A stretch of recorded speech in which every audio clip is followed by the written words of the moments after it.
Good morning. Happy Tuesday. I don't know why I always say happy Tuesday. Anyways, this is a homeschool video. Some tips that helped me out. So far, I'm on week 3. Still novice, but we're trucking along. Some tips that have helped me as a first-time homeschool mom, of a kid in kindergarten. And I just thought I'd share. I'm not sure why, but, who knows? Maybe it'll help you out. So, I will say that to help with homeschooling, Homeschool Consignment Store has been top-notch. I didn't add that on my tips, but that is a tip. That's not on the tips. So, number 1 tip, no screen time during the week before 5. Don't shoot me, but it is a really good one. So far, the immediate gratification has spread out some because they're not watching screens. My son would be on the screen for at least 2 hours at the most a day, but it was still too much for him, and then also it would be on in the background, and so it probably was way more. But no screen time other than 5 o'clock has been really rewarding because they enjoy their activities more, and it's just better for their creativity, better for their brains. They're not getting constant dopamine hits, and so yes, primo. 5 o'clock because I'm cooking dinner and it gives me a break. It gives them a chance to watch a movie while I'm cooking, and then we eat dinner, and usually it's our bedtime routine. So it's a pretty good deal for me because I get my break then. Number 2, be prepared. Be prepared. Lion King. That was probably really silly if you did not watch that movie.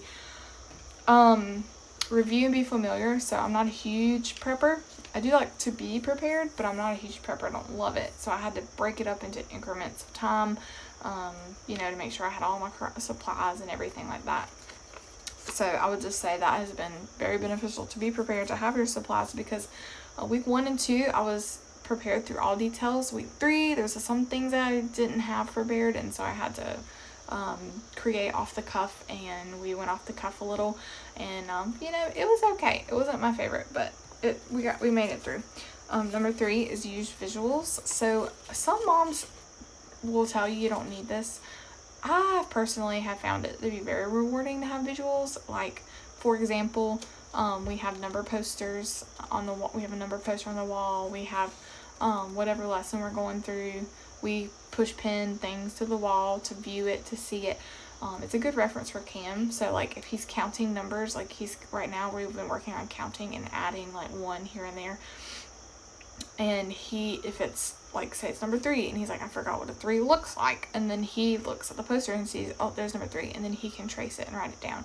So it helps with that. And then also having the circle time center has been really cool because we've been able to go through what day and night, it's a new day, what does that look like on a calendar, what does the weather look like, it's just really, really, really cool. And so having those visuals have been really game changer. I've never not done school without them, but I can imagine it being not as exciting and fun and a good routine set without it.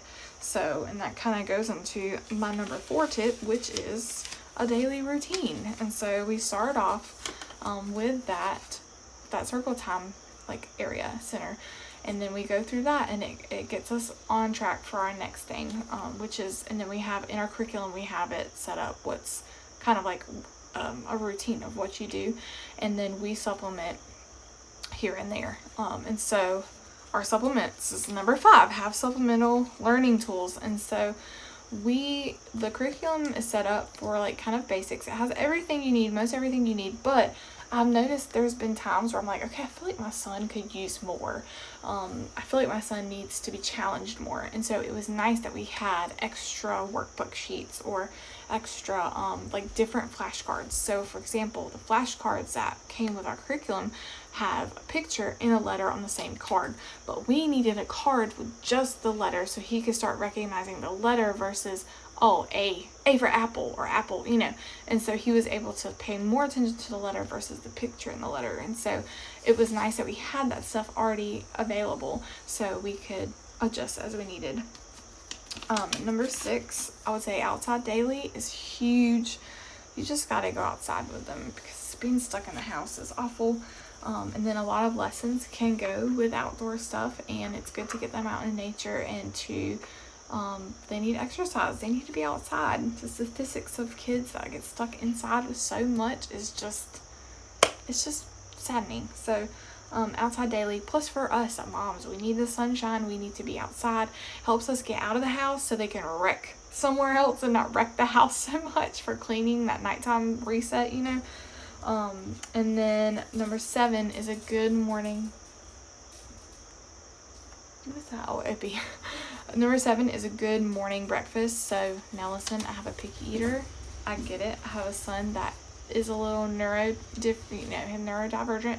He's not diagnosed anything. He just has a texture issue, and so we just maneuver the best we can. But I will tell you, like my son went through a stage where he wanted granola bars every single morning, and I'm telling you, the sugar amounts and all the stuff that was in those compared to, like, right now we have him eating chocolate chip bran muffins, and so it's got chocolate, it's got sugar, but not as much. And so I've noticed a significant change in his mood and his attention when he's not sugar loading right first thing in the morning. And so we switch to sausage. Sometimes we do turkey sticks for breakfast. We just try to make it less sugar processed foods, because we're all finding out what's going on with that. So and that helps with homeschool a ton. Like, if I can tell when he's had too much sugar, like we had donuts recently just in the house, and he would eat a donut for breakfast, and like, holy moly,